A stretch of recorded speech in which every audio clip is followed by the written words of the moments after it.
Okay students, let's start today's the lecture. आज का अपना जो लेक्चर है हम पढ़ने वाले हैं यूनिट एंड डायमेंशन के अगले एक टॉपिक को जिसका नाम है सिग्निफिकेंट फिगर। जी हाँ, सही सुना आपने, सिग्निफिकेंट फिगर। ठीक है, क्या होता है इसका मतलब, कैसे ये यूज करना है, कहाँ पे यूज होगा, ये सारी चीजें डिस्कस करने वाले हैं। ठीक है, पहले केवल एक डेफिनेशन हम पढ़ेंगे उसका कि सिग्निफिकेंट फिगर का मतलब क्या है। The most valuable digits are significant figure in a given number. मतलब क्या है, मतलब ये है कि मान लेते हैं कि एग्जाम्पल लिया तो ये था कि 3.020 मैंने लिखा और 0.02 मैंने लिखा। ठीक है, अब दोनों ही जो गिवन नंबर हैं उन दोनों ही गिवन नंबर में हर एक डिजिट का अपना एक क्या है, वैल्यू है। ठीक है, उस वैल्यू के अकॉर्डिंग हम डिसाइड करते हैं कि which figure will be most significant. Significant किस मीनिंग में होगा वो हम देखेंगे वन बाय वन जब हम रूल इसके स्टडी करेंगे। ठीक है, अब इनको यूज कहाँ करते हैं, यूज हम करते हैं एक्सपेरिमेंटल डाटा में। ठीक है, जहाँ आप एक्सपेरिमेंट वगैरह करेंगे तो वहां पर ये खूब यूज होगा सिग्निफिकेंट फिगर। ठीक है, दूसरा एक आता है राउंड ऑफ करना। तो राउंड ऑफ के लिए ये आपको समझ में आना जरूरी है कि सिग्निफिकेंट फिगर मतलब क्या है। ठीक है, तो इतना समझिए हाल फिलहाल कि the most valuable digits are significant figure. The most valuable, इसकी वैल्यू बहुत ज्यादा है अपने लिए गिवन फिगर में। ठीक है ना, तो गिवन फिगर मान लो 1 2 3 4 5 6 0 ऐसा कुछ है। इस गिवन फिगर में ऐसा लिखा मैंने 1 2 3 4 5 0। इस गिवन फिगर में कौन से डिजिट की वैल्यू सबसे ज्यादा होगी, it will be decided according to the rules of the significant figure. ठीक है, तो basically there are 5 rules which I have written already. Rule number 1, 2, 3, 4 and 5। ठीक है, ये 5 रूल आपको दिमाग में छाप लेना है और सिग्निफिकेंट फिगर का कोई सा भी सवाल खत्म हो जाएगा। ठीक है, चलिए आइए स्टार्ट करते हैं।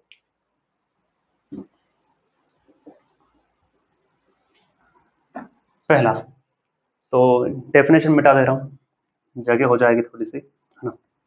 चलिए, rule number 1, all non zero digits are significant figure. जितनी भी नॉन जीरो डिजिट्स हैं वो सभी क्या होंगे, सिग्निफिकेंट फिगर होंगे। जितने भी नॉन जीरो डिजिट्स हैं, all non zero digits are significant figure. Example, अगर मैं लिखता हूं 212, क्या इसमें कोई जीरो है, क्या कहीं पर जीरो वाला डिजिट है, नहीं। All the digits are non zero, so all non zero digit, सभी डिजिट क्या नॉन जीरो, तो ये रूल अप्लाई होगा। All non zero digits are significant figure.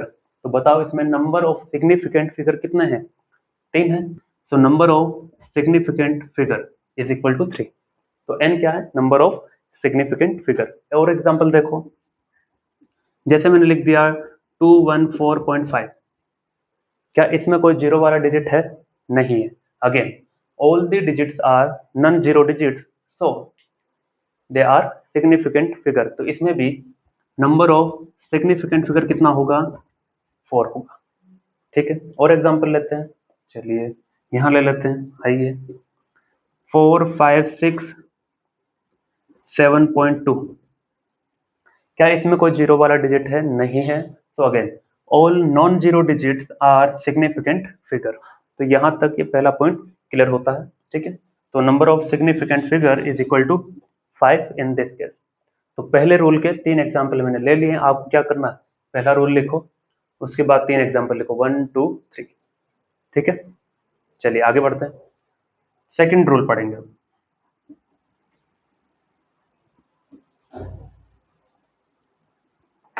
तो पहला रूल हो गया क्या, जितने भी नॉन जीरो डिजिट्स हैं वो सभी सिग्निफिकेंट फिगर हैं। चलिए सेकंड, ऑल द जीरोस, ये वाला पढ़ रहे हैं, है ना। All the zeros between two non zero digits are significant figure. कोई फिगर आपको गिवन है, उसमें जितने भी जीरोस हैं, यानी कि all the zeros between two non zero digits, किन्हीं भी दो नॉन जीरो डिजिट्स, ठीक है, किन्हीं भी दो नॉन जीरो डिजिट्स के बीच में अगर क्या है, जीरो है, तो वो सभी क्या होंगे, सिग्निफिकेंट फिगर होंगे। जैसे 2 और 4, इनके बीच में मैंने 3 जीरो लगा दिए, मतलब the all the zeros, all the zeros between two non zero digits are significant figure. तो इसमें नंबर ऑफ सिग्निफिकेंट फिगर कितना हो गया? 5 हो गया। तो ये हो गया आपका रूल नंबर 2, क्या कि all the zeros between two non zero digits are significant figure. ठीक है, और एग्जांपल लेते हैं एक दो। जैसे मैंने लिख दिया 31205, तो ये दो नॉन जीरो डिजिट्स है, इनके बीच में क्या आ गया है? जीरो आ गया है। इसको फिर से काउंट करेंगे, यानी कि रूल नंबर 2 अप्लाई हो जाएगा। Again number of significant figure कितना आ गया? 5 आ गया। ठीक है, तो यहाँ पर हो गया। आपको रूल नंबर 2 लिखना है, उसके बाद ये दो एग्जाम्पल लिखिए। अब हम चलते हैं रूल नंबर 3 के लिए। ये मिटा दे रहा हूं ऊपर वाला।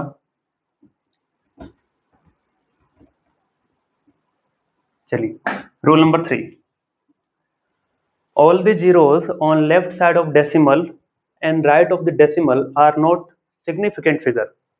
डेसिमल के इधर वाले जीरो और डेसिमल के इधर वाले zero will not be considered as a significant figure if number is less than 1। जो आपको नंबर गिवन है वो अगर क्या है? एक से छोटा है, लेस देन 1। ठीक है, तो उसमें ये रूल अप्लाई होगा। यानी कि पहला रूल तो था कि भी सिंपल, कोई कंडीशन नहीं था कि जितने भी नॉन जीरो डिजिट हैं वो सिग्निफिकेंट फिगर होगी। दूसरा रूल क्या था? किन्हीं भी दो नॉन जीरो डिजिट्स के बीच में अगर कोई जीरो आ गया है तो उसे मैं कंसिडर करूंगा एज ए सिग्निफिकेंट फिगर। ठीक है, तीसरा, अब आपको गिवन नंबर जो है वो एक से छोटा है। ठीक है, मतलब एक नहीं है, एक से छोटा ही रहेगा। ठीक है, मतलब पॉइंट में रहेगा 0 पॉइंट समथिंग समथिंग। उस केस में पॉइंट आ गया है, पॉइंट आ गया तो उसने कहा है कि डेसिमल के लेफ्ट साइड वाले के जीरो जितने भी है सबको हटा दो, डेसिमल के राइट साइड में जितने जीरो हैं सब हटा दो। ठीक है, वो कंसिडर नहीं करना है किसकी तरह? सिग्निफिकेंट फिगर की तरह। तो एग्जांपल सोचते हैं इसका। देखिए, पहला एग्जांपल 0.01, ये गिवन नंबर एक से छोटा है। Yes, given number is less than 1, ये लेस देन 1 का साइन। बढ़िया, अगर ये है तो रूल नंबर 3 अप्लाई करेंगे, क्योंकि वो रूल किसके लिए है? लेस देन 1 वालों के लिए है। ठीक, उसमें क्या है? डेसिमल के इधर जितने भी जीरो हैं और डेसिमल के राइट साइड में जितने भी जीरो हैं उन सबको कंसिडर नहीं करना है, नहीं करना है। तो नंबर ऑफ सिग्निफिकेंट फिगर कितना है इसमें? 1 है। कितना है? 1 है। चलिए, ये लिख लीजिए। एक एग्जांपल और लेते हैं। ये ले लीजिए अपना 0.000212। ठीक है, चलिए, क्या गिवन नंबर लेस देन 1 है? यस सर, गिवन नंबर जो है वो लेस देन 1 है। ओके, क्या करें? अगर लेस देन 1 है तो डेसिमल के इधर वाले जीरो को नहीं लेना है, नहीं लूंगा। डेसिमल के राइट साइड में जो जीरो है उनको भी नहीं लेना है, नहीं ले रहा। कितने बच गए? 3 लोग। तो नंबर ऑफ सिग्निफिकेंट फिगर कितना? 3। बहुत बढ़िया। ठीक है, तो 3 रूल याद हुआ कि नहीं? पहला rule, all the non zero digits are significant figure. दूसरा, किन्हीं भी दो नॉन जीरो डिजिट्स के बीच में अगर क्या आ रहा है? जीरो आ रहा है, it will be considered as a significant figure. तीसरा, अगर नंबर लेस देन 1 है तो डेसिमल के लेफ्ट में और राइट में जितने जीरो है सबका खेल खत्म कर दो। ठीक है, चलिए एक एग्जांपल और लें जहां से आपका डाउट क्लियर हो जाए कुछ।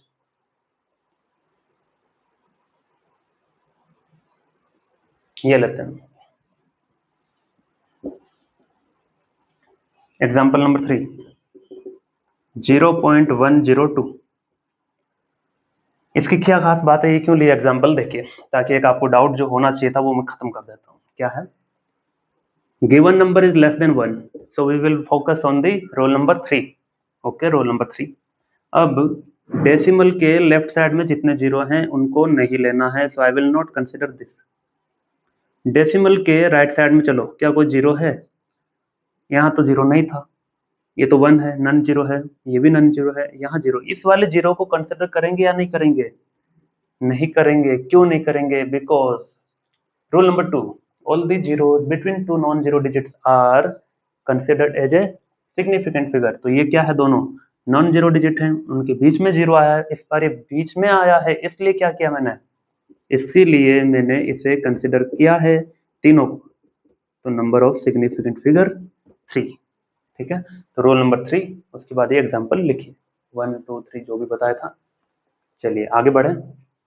ओके, रोल नंबर 4 पर आइए। हर बार जो ब्रैकेट में लिख रहा हूं ना स्मॉल एन, उसका मतलब क्या है? उसका मतलब है नंबर ऑफ सिग्निफिकेंट फिगर। चलिए अगला, if number is greater than 1, 1 से बड़ा है, 1 हो तो ऑल ओके, वो तो नॉन जीरो डिजिट हो गया। 1 से छोटा हो तो रूल नंबर 3 है, 1 से बड़ा हो तो रूल नंबर 4 है। क्या है? When number is greater than 1 with decimal then all zeros on right side of decimal and left side of decimal will be significant figure। ठीक है, कैसे? देखिए एग्जांपल लेते हैं इसका, ये ले लीजिए 2.02। क्या गिवन नंबर ग्रेटर देन 1 है क्या? हाँ ग्रेटर देन 1 है, so we will focus on rule number 4। क्या विथ डेसिमल है? यस विथ डेसिमल भी है। Then all zero on right side में जितने जीरो हैं of decimal and left side of decimal will be significant figure. Decimal के राइट साइड में और लेफ्ट साइड में जितने जीरो हो सभी को क्या करना है? सबको सिग्निफिकेंट फिगर मान लेना है। तो ये है, इसको कंसिडर कर लेना है। तो नंबर ऑफ सिग्निफिकेंट फिगर कितना हो गया? 1 2 3। ठीक है, चलिए एक और लेते हैं 3.00200। ठीक है, क्या गिवन नंबर पूरा ग्रेटर देन 1 है? जी हाँ, 3 point something, that mean it's greater than 1। तो डेसिमल के लेफ्ट और राइट साइड में जितने जीरो है उनको भी कंसिडर करना है इस बार।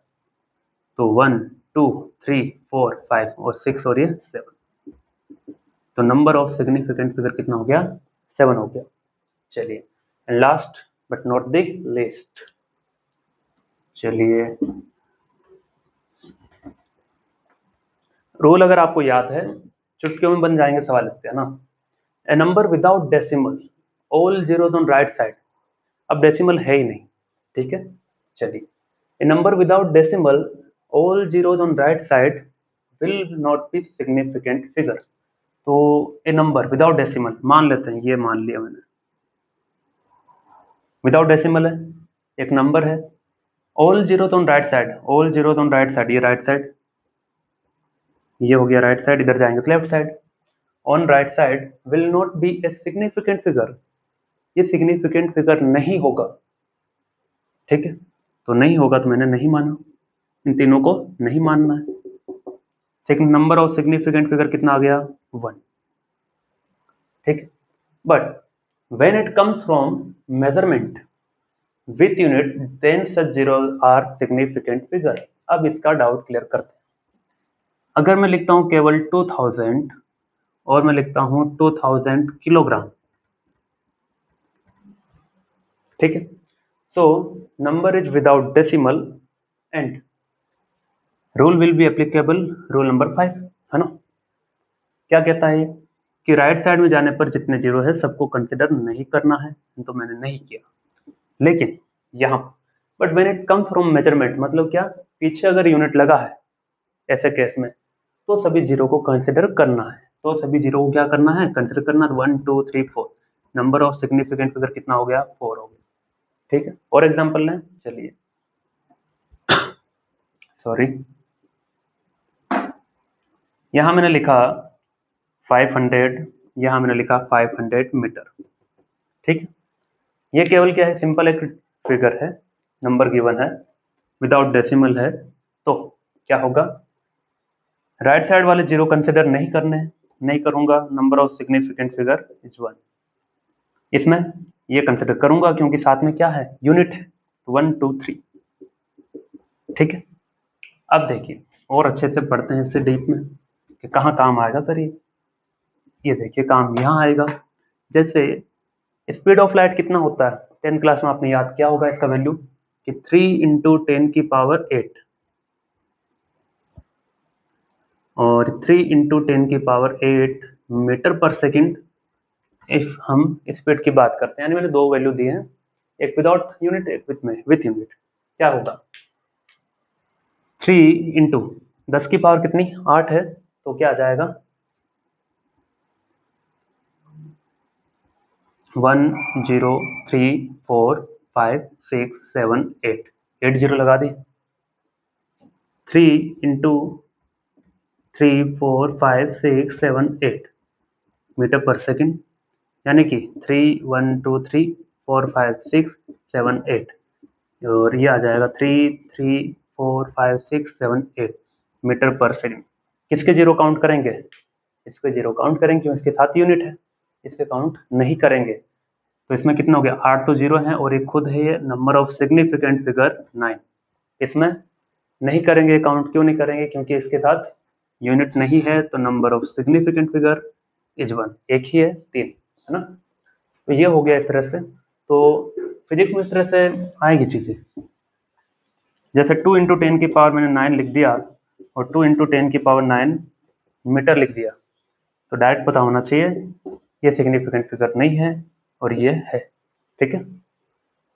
तो इसी के साथ इसके जो रूल्स हैं हमने वो समझ लिए हैं। अब मैं आपको एक सवाल देता हूँ, कुछ छोटे मोटे एग्जांपल वो करेंगे एक साथ, है ना।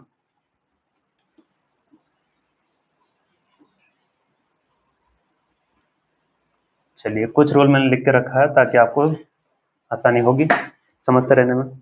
क्वेश्चन लेते हैं पहला, 2.000, नंबर टू है आपका 0.00215, नंबर 312 इंटू 10 की power 12, number 4 5000, number 5000 kg,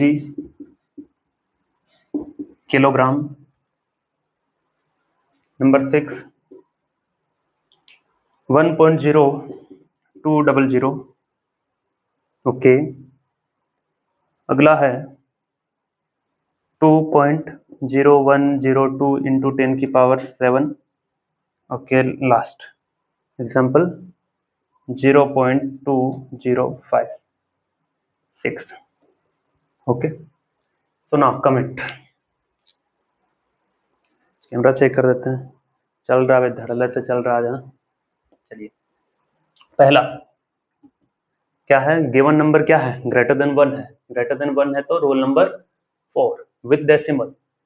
When number is greater than 1 with decimal, then all zeros on right side of the decimal and left side of the decimal will be significant figure. So number of significant figure हो गया कितना? 4. Given number is less than 1 तो rule number 3, और 0 will not be considered as a significant figure. तो इनका खेल खत्म। कितने लोग बच गए? 3। चलिए, विदाउट डेसिमल रूल नंबर 5 क्या है कि अगर यूनिट होता तो सारे 10 की पावर कंसिडर करते, अदरवाइज नहीं करेंगे तो number of significant figure 3। Again without decimal क्या होगा? 0 कंसिडर नहीं करूंगा, क्यों? क्योंकि यूनिट में नहीं दिया है। तो number of significant figure 1, roll number 5 से, है ना। ये भी रोल नंबर 5 से, क्यों? विदाउट डेसिमल विथ यूनिट तो क्या जाएगा? n equal to 4। अगला इसमें number is greater than 1, so rule number 4, all the 0 will be considered as a significant figure, 1 2 3 4 5। चलिए, next number is greater than 1, so here it is greater than 1, 2.0 something, और ये तो क्या है? बिना unit का है, तो इसका तो खेल खत्म हो गया। हो गया जी। तो 2 1 2 3 4 5, है ना। चलिए, और 0.2056 नंबर लेस देन 1 है, तो 0 कंसिडर नहीं करूंगा, लेकिन ये वाला करूंगा क्योंकि ये रूल नंबर 2 के अकॉर्डिंग हो रहा है। तो n इक्वल टू 4, ठीक है। चलिए, तो इसी के साथ सिग्निफिकेंट फिगर कंप्लीट होता है। लिख लीजिए फटाफट से, छाप लीजिए इसे, ठीक है। फिर आगे बढ़ते हैं। आज हम आगे बढ़ेंगे, इसमें प्रिंसिपल ऑफ होमोजेनिटी क्या होता है वो पढ़ेंगे, ठीक है। उसमें कुछ न्यूमेरिकल करेंगे, काफी अच्छे उसमें न्यूमेरिकल प्रॉब्लम्स हैं। चलिए ठीक है, ये करते हैं। उसका एक छोटा सा स्टेटमेंट है वो लिखवा देते हैं, उसके बाद उसके डायरेक्ट न्यूमेरिकल।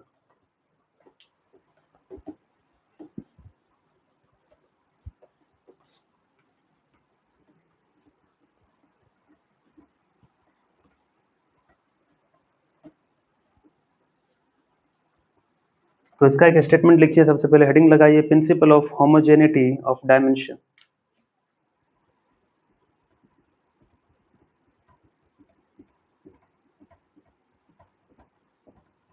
होमोजेनिटी स्पेलिंग से लिखें कि नहीं, सही लिखें।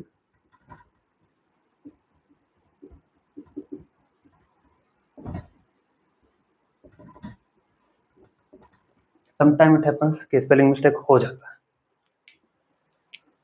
चलिए क्या होगा, प्रिंसिपल ऑफ होमोजेनिटी है, इसका स्टेटमेंट लिखिए। स्टेटमेंट मतलब है ये काम आएगा, ठीक है ना। क्या है, physical quantity separated by physical quantity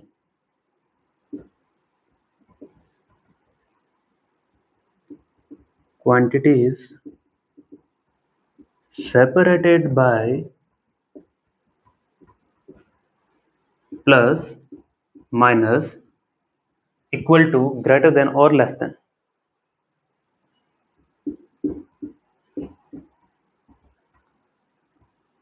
then plus minus equal greater than less than have the same dimensions। बहुत ही आसानी से समझाएंगे, अभी दिखने में थोड़ा टफ लग रहा होगा। जैसे होमोजेनिटी मतलब क्या है, जैसे अगर मैं लिखता हूं कि v equal to u plus AT, ठीक है, तो इधर जो टर्म है वो कौन सा है, वेलोसिटी का है। तो इस इक्वेशन में हर एक टर्म का जो डायमेंशन फॉर्मूला होगा वो वेलोसिटी का ही होगा, ये भी किसका होगा, वेलोसिटी का ही होगा। इन दोनों का मल्टीप्लाई वापस क्या आएगा, वेलोसिटी ही आएगा। आइए देखिए कैसे। इसका तुम्हें पता है v होता है, तो v का डायमेंशन फॉर्मूला L1t-1, ठीक है। ये हमने किया था कहां पर, इक्वेशन वैलिडेशन में, है ना। Validating the equation, application number 2 of the dimension analysis. चलिए, और ये भी क्या होती है, वेलोसिटी, तो L1t-1 plus acceleration L1t-2, time क्या है t1, L1t-1 is equal to L1t-1 plus L1 minus का 2 प्लस का 1, ये माइनस का 1। क्या सबके डायमेंशन सेम है, तो यही तो वो कह रहा था। फिजिकल क्वांटिटीज, वेलोसिटी, ये भी वेलोसिटी, एक्सेलरेशन, टाइम, सभी क्या है, physical quantity. Separated by plus, उनके बीच में अगर प्लस का निशान हो, प्लस का साइन हो, या माइनस का साइन हो, या इक्वल टू का साइन हो, ग्रेटर देन और लेस देन का साइन हो, तो they all have the same dimension. यहाँ क्या था बीच में, इक्वल का साइन था, यानी कि ये वाली फिजिकल क्वांटिटी और इन दोनों, ये पूरी फिजिकल क्वांटिटी का दोनों का डायमेंशन क्या रहेगा, सेम रहेगा। और देखो इन दोनों के बीच में क्या था, प्लस, तो इसका जो डायमेंशन होगा वही डायमेंशन इसका होगा। ऐसा इसका ये रूल है, ये प्रिंसिपल है, ठीक है। समझ में आया होगा, न्यूमेरिकल करते हैं और क्लियर होगा, ठीक है। जहां पर भी आपको ये प्लस माइनस ये साइन दिखाई दे, सीधा सा आपको ये ध्यान लगाना है, they will have the same dimension formula, okay. चलिए पहला सवाल करवाते हैं आपको, v equal to a plus b t plus c upon d plus t, और क्वेश्चन है find the dimension of a b c d, a b c d e f g h I,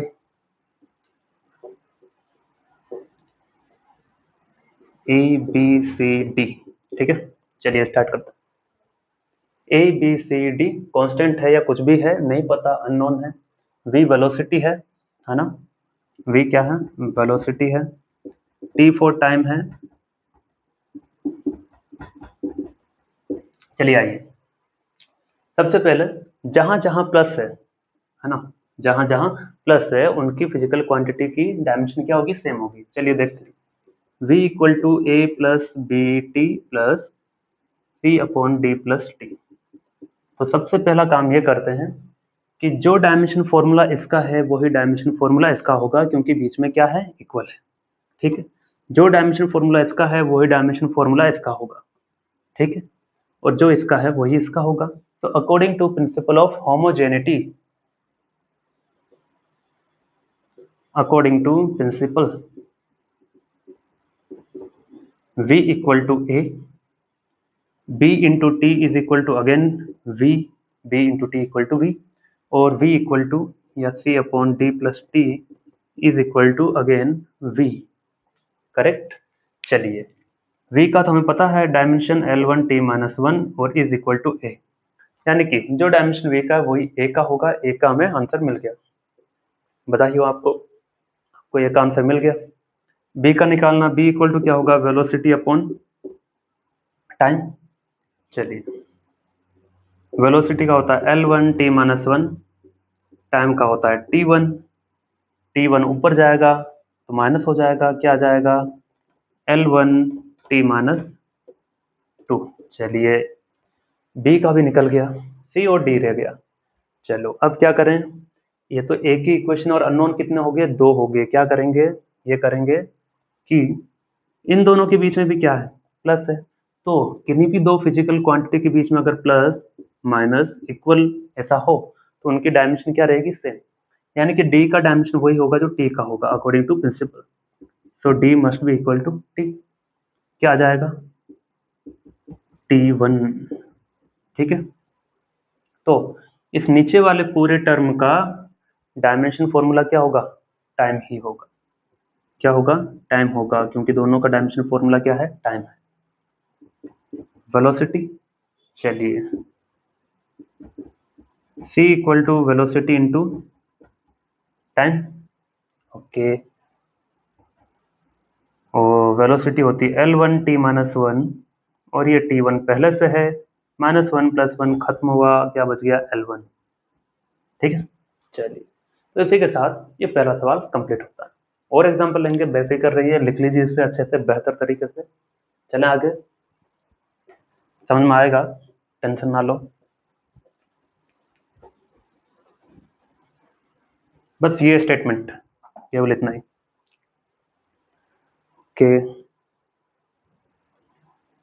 pressure equal to b minus x square upon a into t, a into t. और सवाल है find the dimension of a into B.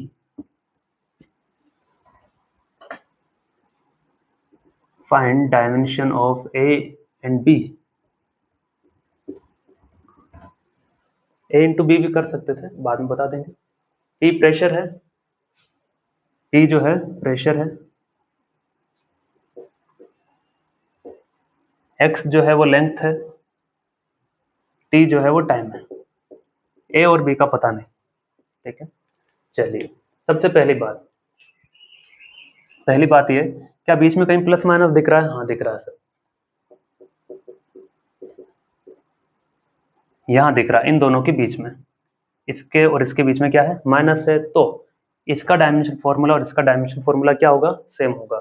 सो जिसके बीच में plus minus ऐसा कुछ भी निशान होगा उनके डायमेंशन फॉर्मूले सेम होंगे। अब x क्या है, लेंथ है, तो लेंथ के लिए तो L1 की पावर 2 और b कितना आ गया, L2। तो b का डायमेंशन फॉर्मूला मिल गया है, कितना होगा, L2। यानी जो डायमेंशन फॉर्मूला इसका है वही इसका हुआ, तो पूरे को हटा करके क्या लिखेंगे, L2 लिखेंगे। ठीक है, क्योंकि दोनों का डायमेंशन फॉर्मूला क्या है, सेम है, L2। a पता नहीं, टाइम t का t1 होता है। ये क्या है, प्रेशर है, प्रेशर को क्या लिखते हैं, फोर्स अपॉन एरिया। ठीक है, फोर्स अपॉन एरिया। फोर्स को होता है क्या, m1 L1 t minus 2, area होता है L2, और ये है L2, और ये है A T1। ठीक है, इसे सॉल्व कर लेते हैं। क्या आ जाएगा, from here A is equal to क्या आ जाएगा, ये आ जाएगा A T1। थोड़ा एक स्टेप बढ़ा देते हैं, m1 L1 T minus 2 is equal to L2 into L2, multiply कर दिया, क्रॉस मल्टीप्लाई, ठीक है, ये इसको इधर, ये इसको इधर, L2 और L2 कितना हो गया, L4, ठीक है,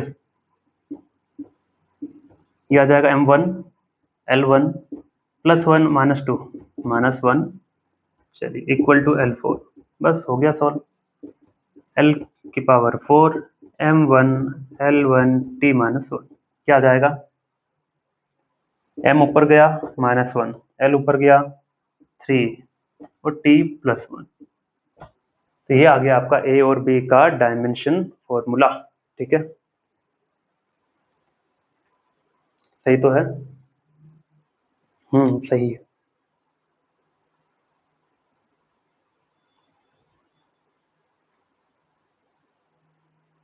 ओके, अच्छा ये प्रेशर है, ठीक है, आगे बढ़ते हैं।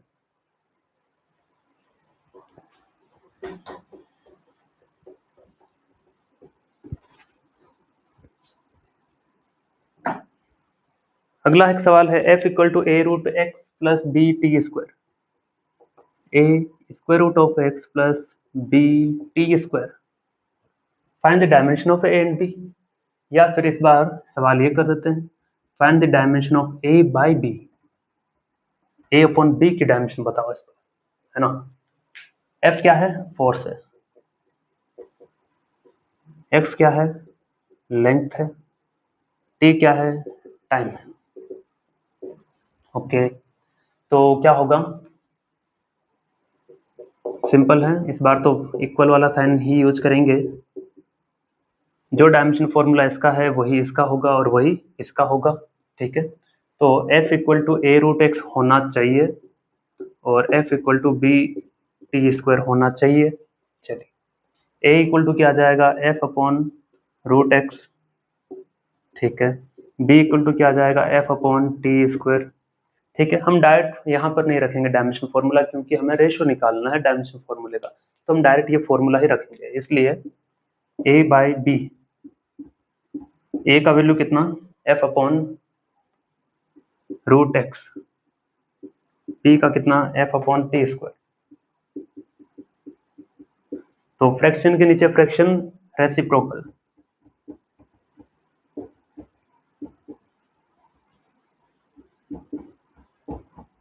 f से f मर गया, तो इसीलिए मैंने डायमेंशन फॉर्मूला नहीं लिखा था, मेहनत बेकार जाती क्योंकि f से f कटना था, ठीक है, चलिए अब बच गया क्या कि a upon b is equal to t square upon root x, t square का मतलब क्या हो गया, t1 की पावर 2 और x, रूट एक्स को क्या लिख सकता हूँ, x की पावर 1/2, ठीक है, स्क्वायर रूट का मतलब यही है ना भाई, 1/2, इसमें इतना शर्माने वाली क्या बात है कि नहीं, ये L1 1/2, चलिए पावर की पावर मल्टीप्लाई होती है, सबको पता है, तो T2 1 इंटू 1/2 1/2, क्या जाएगा, L माइनस 1/2 ऊपर गया, साइन चेंज हो गया, और ये T2 मामा है ना, चलिए तो ये हो गया आपका, ये वाला सवाल भी कंप्लीट हो गया, एक और करवाते हैं, काफी फेमस क्वेश्चन है, चलिए आइए,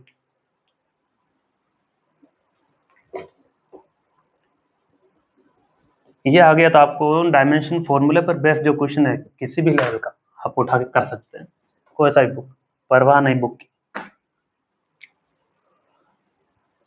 क्या है सवाल, p plus a upon v square bracket में v minus b equal to r t, ठीक है, चलिए तो इसने कहा है find the dimension formula of the a and b, ठीक है, तो ये मिटा देते हैं, तो अब तो याद हो गया है ना, find the dimension formula of a and B,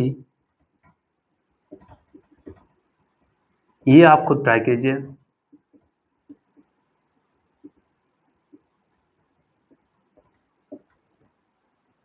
where P is pressure, बहुत बढ़िया, P प्रेशर है, मजा आ गया, V वॉल्यूम है,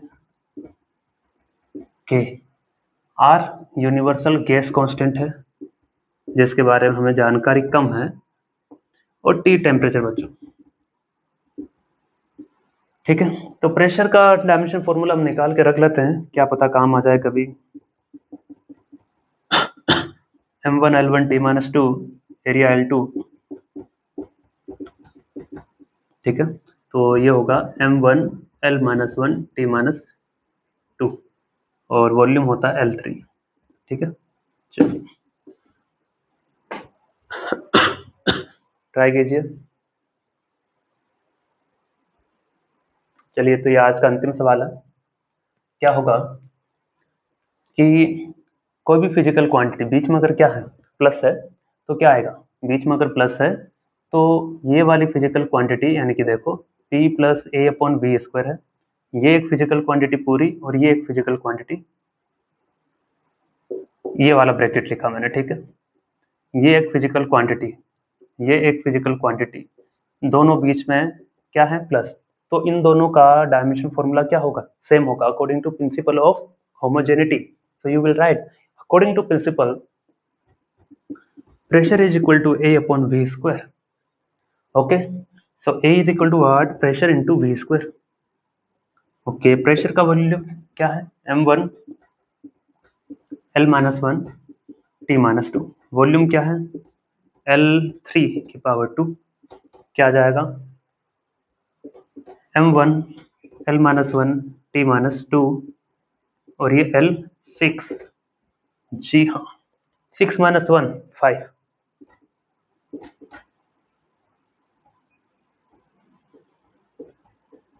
ये हो गया आपका फाइनल आंसर ए का। लिख लीजिए इसे फटाफट से, बी का करते हैं ना। देखिए कितना आसान था, लग रहा था एक क्वेश्चन होगा ही नहीं।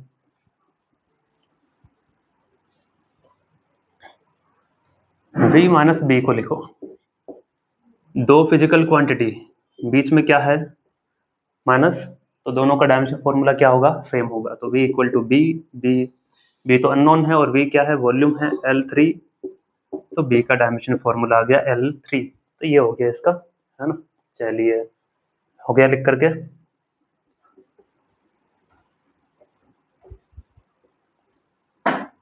एक दो सवाल और हैं, करवा ही देते हैं। चलिए, sin ओमेगा t माइनस के एक्स, और सवाल है find the dimension formula of omega by के, फाइंड ओमेगा बाय के, है ना।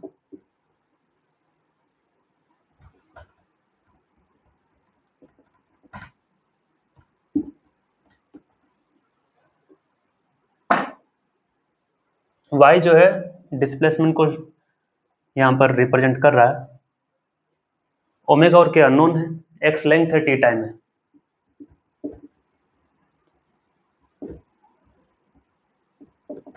तो ये थोड़ा सा अजीबोगरीब सवाल है। क्या है, देखिए, थीटा अगर हो तो थीटा तो क्या होता है, केवल थीटा डायमेंशन लेस होता है। ठीक है, तो sine theta, cos theta, tan theta, ये सब भी क्या होता है, डायमेंशन लेस ही होता है, डायमेंशन लेस ही होता है। ठीक है, और देखो, अब मैं साइन थीटा की जगह साइन 2 थीटा लिख दूं तब भी ये क्या है, डायमेंशन लेस ही है। चलिए, अगर मैं साइन थीटा ना लिख करके क्या लिख देता हूँ, साइन एक्स लिख दिया, तब भी ये क्या है, डायमेंशन लेस है। चलिए, अब साइन टी लिख दिया तब भी ये क्या है, डायमेंशन लेस ही रहेगा। चलिए कैसे देखते हैं। तो इतना पता है कि साइन के साथ ब्रैकेट में कुछ भी आए, ब्रैकेट में कुछ भी, ठीक है, anything,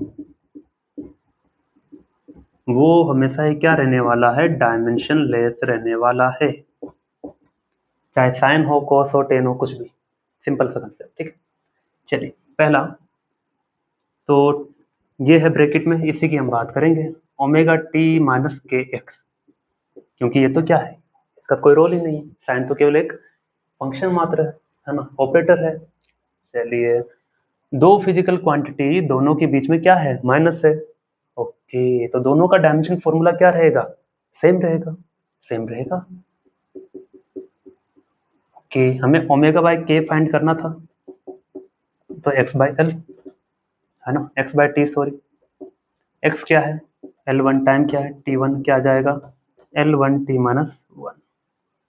so here it is omega by K L one T minus one. चलिए, इसी के साथ आज का अपना लेक्चर कंप्लीट होता है। उम्मीद है आपको समझ में आया होगा। नहीं आया है तो आप मुझे कभी भी डाउट वगैरह क्लियर करवा सकते हैं in our live session class, ठीक है? तब तक के पढ़ते रहिए, मजे करते रहिए।